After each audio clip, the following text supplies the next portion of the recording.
السلام علیکم، دس از Abdul Rahman, welcome back. Market کی پرفارمنس دیکھتے ہیں، فرائیڈے کی مارکیٹ کی جو پرفارمنس آئی ہے اور آگے کیا ایکسپیکٹ کرتے ہیں اس کے حوالے سے ڈسکس کر لیتے ہیں۔ جس جگہ ہم نے اسے چھوڑا تھا وہیں آگے اس کو کنٹینیو کرتے ہیں۔ جیسے کہ ہم نے دیکھا اس نے ویو سی کو ہی ابھی تک کنٹینیو کیے ہوئے ایک اپورڈ کریکشن لی، کوئی خاص اس کے اندر اپورڈ موو نہیں آئی، اور اوپر جو کہ اس نے ایک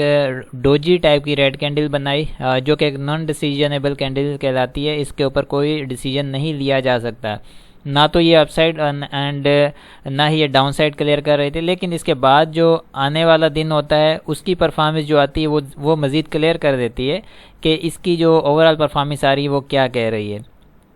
اب اگر ٹیکنیکلی ہم کینڈلسٹک پیٹرنز کے اوپر جاتے ہیں تو کینڈلسٹک پیٹرنز کے اکارڈنگلی تو یہ نیگیٹیوٹی شو کر رہی ہے اس وقت جو کرنٹ سچویشن ہے مارکیٹ کی۔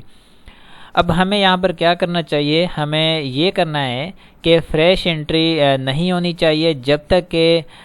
جیسے کہ ہم نے ایک بات تو کلیئر انڈیکیٹ اینڈ ڈسکس کی ہوئی ہے کہ اوپر کا جو لیول ہے 42,800 کا، 42,800 جب تک مارکیٹ یہاں پر سسٹین نہیں کرتی، اس کے اوپر آ کر کلوزنگ نہیں دیتی، تب تک چیزیں ڈاؤٹیڈ ہی رہیں گی، اور انڈیکس جو کہ اس جگہ آ کر کلوزنگ نہیں دیتا یا اس سے اوپر پرفارم نہیں کرتا تو انڈیکس تب تک ڈاؤٹیڈ ہی رہے گا، آگے پرفارم کرنے کے لیے کوئی مزید کلیئرٹی نہیں دے پائے گا۔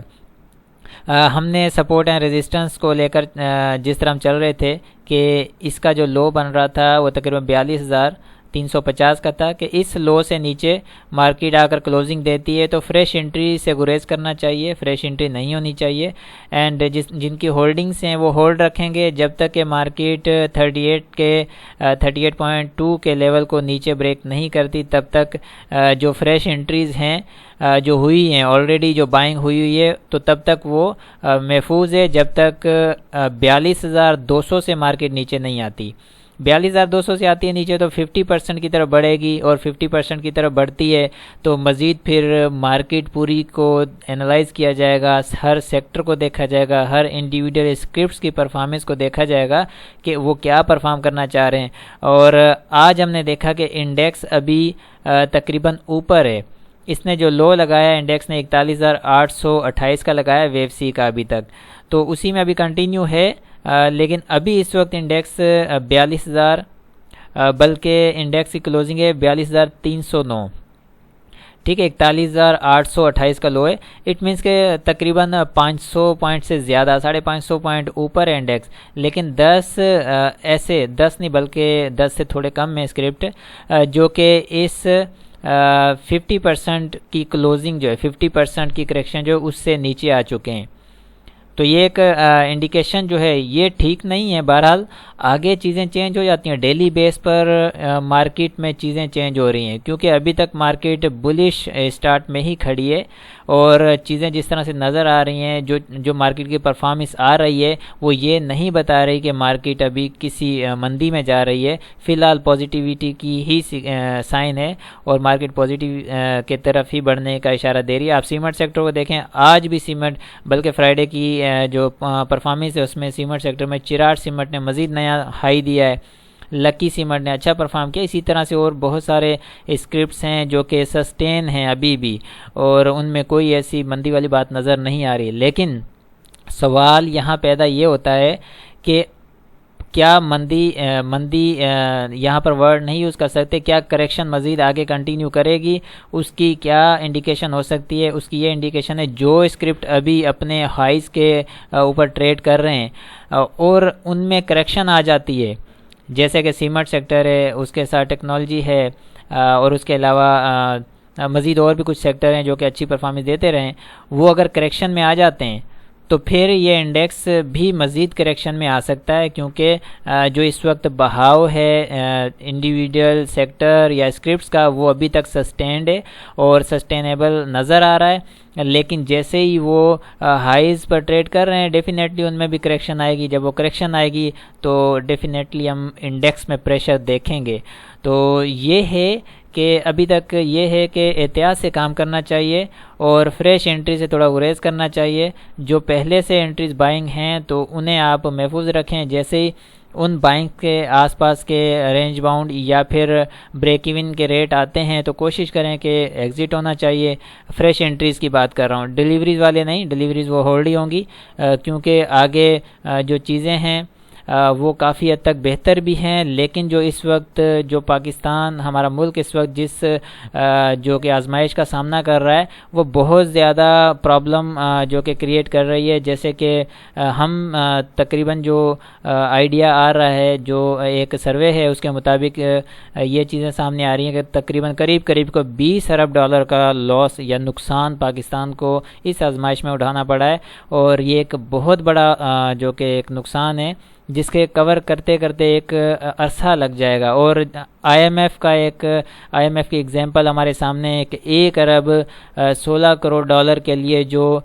تکلیفیں جو کہ مشکلات برداشت کی ہیں, جو بڑے بڑے فیصلے ہوئے ہیں, اور جتنی جو ہے مہنگائی کا سامنا کرنا پڑا ہے صرف $1 ارب $16 کروڑ کے لیے,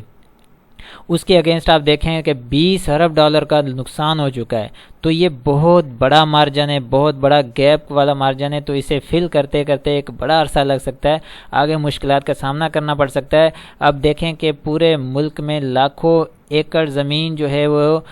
تباہی کی طرف چلی گئی ہے, اس کے اندر سیلاب, پانی ہی پانی ہر طرف ہم دیکھ رہے ہیں. تو یہ زمینوں میں یہ جو فصلیں ہیں, اناج اس کی کمی, اور اس کے علاوہ جو فوڈ ہے اس کے کرائسس ہو سکتے ہیں, مہنگائی زیادہ مزید بڑھ سکتی ہے جس میں سبزیاں ہیں, پھل ہیں, اس طرح کی چیزیں مہنگی ہوں گی. تو یہ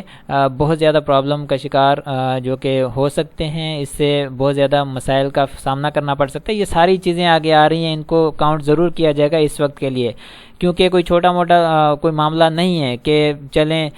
کوئی سیلاب آ گیا چھوٹا موٹا, اس سے ہم جو ہے کر لیں گے, اسے ہینڈل کر لیں گے. لیکن بہت بڑا یہ ایک ڈیزاسٹر ہے جس کو مینیج کرتے کرتے ایک عرصہ لگ سکتا ہے. اور ویسے ہی ہمارے ملک کے حالات اتنے اچھے نہیں تھے کہ ہم یہ چیز برداشت کر سکتے. تو اللہ سے امید کرتے ہیں, دعا کرتے ہیں کہ سب معاملات بہتری کی طرف جائیں, اور اللہ تعالیٰ ان جو ہے لوگوں کو ہمت اور توفیق دے تاکہ وہ آگے بڑھ کر اپنے اسے جو ہے اس ملک کی حالات کو بہتر کرنے میں لگائیں اور لوگوں کی مدد کریں تاکہ ہم بہتری کی طرف جلد سے جلد جا سکیں. یہاں پر اصل جو میسیج کا مقصد یہ ہے کہ مارکیٹ کی اگر بات کی جائے تو مارکیٹ سے اوائڈ فی الحال کرنا چاہیے جب تک ایک کلیئر انڈیکیشن نہیں ملتی. ٹھیک ہے, وہ کلیئر انڈیکیشن آپ سے بات کر چکا ہوں. ہائی اس کا 42,800 رہے گا, اور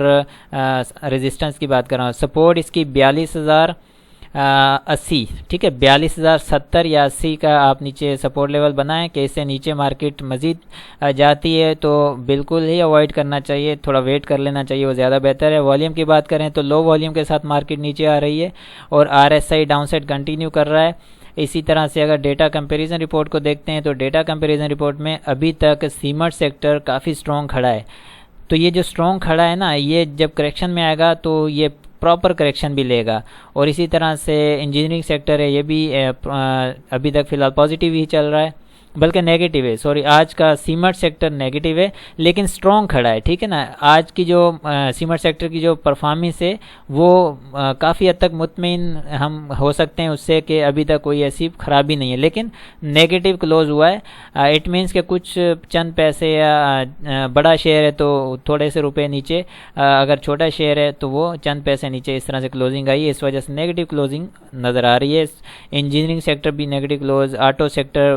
کی بہت بری پرفارمنس آ رہی ہے اب اس وقت, کیونکہ اس کی ریزن یہ ہے کہ آٹو سیکٹر ایک تو آٹو سیکٹر کی کریکشن کمپلیٹ ہوئی. ٹھیک ہے, اس کے بعد آٹو سیکٹر میں ایک پرفارمنس اس کی جو ہے وہ بنتی ہے, اور جو کہ اس نے نہیں لی. کیونکہ جب بھی کسی بھی ایک چیز ہمیشہ نوٹ کیجئے گا کہ یہ جو اسٹاک مافیا ہے نا, یہ بہت پاورفل ہے. ٹھیک ہے نا, ان کے ہاتھ قانون سے بھی بہت آگے چلے جاتے ہیں کسی وقت میں, اور انہیں ایک ایک فگر کا اندازہ ہوتا ہے کہ اگر آپ نے 10,000 شیئر بائی کیا ہے کسی, فار ایگزامپل ایک ایگزامپل دے رہا ہوں کہ آپ نے GHNI شیئر ہے, آپ نے اس کے 10,000 شیئر بائی کیے ہیں, آپ نے اس کا 1,000 شیئر بائی کیا ہے, انہیں یہ چیز اس کا فگر مل جاتا ہے کہ 1,000 شیئر ایڈ ہوا ہے. ٹھیک ہے, اگر میں کسی بھی شیئر, میں ایگزامپل دے رہا ہوں, چلیں آپ کسی بھی شیئر کو مینیپولیٹ کرتے ہیں, کسی بھی شیئر کو پلے کرتے ہیں, چلاتے ہیں اس کو, ٹھیک ہے ہینڈل کرتے ہیں، اور آپ کی کوانٹٹی ہے 1,00,000 شیئرز، جس کے اندر آپ اس شیئر کو گھماتے ہیں اپ اینڈ ڈاؤن، جس طرح آپ کا دل چاہے اس کو گھما سکتے ہیں۔ 1,00,000 شیئرز کے اگینسٹ اگر 2-4 ہزار شیئر مزید ایڈ ہو جائیں تو آپ کو یہ اندازہ یہ پتہ ہے کہ میرے پاس 1,00,000 شیئر ہے جس کے ساتھ میں اس شیئر کو مینیپولیٹ کرتا ہوں، لیکن اوپر یہ 4,000 شیئر مزید ایڈ ہوئے ہیں اور یہ بائنگ سائڈ سے آئے ہیں، تو انہیں اس چیز کا پتہ چل جاتا ہے، اندازہ ہوتا ہے، تو اس طرح سے وہ اس شیئر کو گھما دیتے ہیں، یا تو پھر ڈاؤن سائڈ اتنا توڑ دیں گے کہ وہ جو بائر ہوتا ہے اسے اتنا پینک میں لے آئیں گے کہ وہ مجبوراً وہاں سے نکل کر بھاگتا ہے اور وہ بیٹھ نہیں پاتا، اتنا ریٹ برا دے دیتے ہیں کہ وہ سائیکولوجیکلی اسے اتنا پینک میں لے آتے ہیں کہ وہ نکلنے پر مجبور ہو جاتا ہے۔ تو یہ ایک سائیکولوجیکلی بھی ہٹ کرتے ہیں، مات دیتے ہیں عام انویسٹرز کو، تو یہ بہت بڑا ایک لاجیکل ریزن ہے، گیم ہے، جسے انڈرسٹینڈ کرنا بہت ضروری ہے۔ سب سے اوپر جو ٹیکنیکل فنڈامنٹل ہر لحاظ سے جو فائنلی جو سب سے اوپر آ کر جو چیز انڈرسٹینڈ کرنے والی ہوتی ہے وہ سائیکولوجی آف مارکیٹ ہوتی ہے، جس کو سمجھنا بہت ضروری ہے، اور یہی چیز خاص طور پر ہمارے کورس میں بھی ہے۔ سب سے فائنل ہمارا جو کورس کے سب سے آخر میں ہم نے سائیکولوجی آف مارکیٹ رکھا ہے، اور انٹرسٹڈ جو بھی ہے کورس میں بھی وہ بھی آ کر جو کہ اس میں حصہ لے سکتے ہیں، کانٹیکٹ کر سکتے ہیں، ٹھیک ہے۔ فرسٹ سلائیڈ میں جو میں نے شو کیا ہے، تو چلیں یہ تو میں نے آپ کو بتا دیا کہ کتنی پاور رکھتے ہیں یہ جو مینیپولیٹرس ہیں، جو پلیئرس ہیں، جو مافیا ہے، اور یہ کبھی بھی یہ نہیں چاہے گا کہ کوئی بھی کسی شیئرس میں سے کوئی پیسہ کما سکے، ٹھیک ہے، جب تک بائر موجود ہے کسی شیئر میں۔ اب دیکھیں ایک اندازہ ہے، ایک آئیڈیا لیں کہ کوئی بھی شیئر ایسا ہے جس میں بائر زیادہ آ جائے، اسے وہ چلانے کے بجائے الٹا گرا دیتے ہیں تاکہ پینک پھیلا کر ان بائرس کو نکالا جائے۔ اگر کسی شیئر میں کوئی سیلر زیادہ ہے، جیسے کہ شارٹ سیل میں آ جاتے ہیں، فیوچر میں آ جاتے ہیں شارٹ سیل، کوئی اوپر ٹریڈ کر رہا ہے، کوئی ایسا شیئر جو کہ وہ کریکشن میں آ رہا ہوتا ہے، تو اس میں جب شارٹ سیلر آ جاتا ہے تو اسے وہ مزید اوپر اٹھا دیتے ہیں، وہ اتنا اوپر لے جاتے ہیں کہ وہ جو شارٹ سیلر ہوتا ہے وہ مجبوراً اسے نکلنا پڑتا ہے اسے، اور اگر وہ نہیں نکلتا ہے تو وہ اتنا اس کا ٹائم ویسٹ اوپر کرتے ہیں کہ وہ فیوچر کا کانٹریکٹ ہی ختم ہو جاتا ہے، اور اس سے پھر کیا ہوتا ہے کہ ایگزٹ کرنا پڑتا ہے منتھ کے اینڈ میں، اور اس کے بعد پھر وہ گھماتے گھماتے اسی طرح سے نیچے لے آتے ہیں۔ تو یہ گیم پلاننگ ہوتی ہے ساری۔ تو آئی ہوپ کہ یہاں تک تو آپ کو آئیڈیا ہوگا کہ مارکیٹ میں کیا ہو رہا ہے، اور مارکیٹ میں اس وقت پوزیشن جو ہے وہ کیا ہے۔ فوڈ جو کہ وہ فوڈ سیکٹر ہے وہ نیگیٹو ہے، آج ہم دیکھ رہے ہیں کہ اس وقت پوری مارکیٹ نیگیٹیوٹی ہی شو کر رہی ہے، سارے سیکٹر نیگیٹو کلوز ہیں، تو میرا خیال ہے اوائڈ تھوڑا سا کرنا چاہیے، تھوڑا سا سائڈ پر رہنا چاہیے، اور ویٹ کرنا چاہیے کہ کوئی ایسا مومنٹم بنے تو اس کے بعد پھر آگے چیزیں مزید کلیئر کریں گے اور پھر آپ کے ساتھ ڈسکس کریں گے، اسی کو آگے کنٹینیو رکھیں گے۔ ملتے ہیں نیکسٹ ویڈیو میں، اپنا بہت سارا خیال رکھیں، اللہ حافظ۔